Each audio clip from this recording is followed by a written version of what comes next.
Alright guys, so this soundbar is actually pretty easy to use. You can see the control. It has the volume up, down, and you can change your colors, as you can see.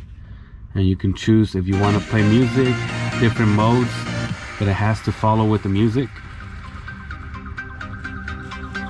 The brightness, if you want to lower the brightness or bring it up. And it's pretty intuitive, as you can see.